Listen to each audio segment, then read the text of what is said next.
Hicabla naməhrəmlərin qarşısında rəqs edir. Yəni onun ətrini niyə qıraqdan bir kişini valeh edirsə, o hicab deyil. Hicabla haram musiqilər qoyub, poza verib videolar paylaşır.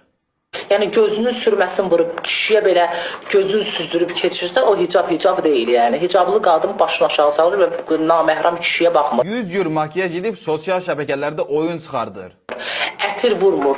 Yalnız öz əri və öz sevdiyi, öz evinin içi üçün bəzənir. Əsl hicablı bu deməkdir. Siz cəmiyyətin qızlarına örnək olmaqdansa, cəmiyyətin qızlarını, xanımlarını yoldan çıxardırsınız. Nəyə görə hicab var? Ondan da başvat bəzəndə.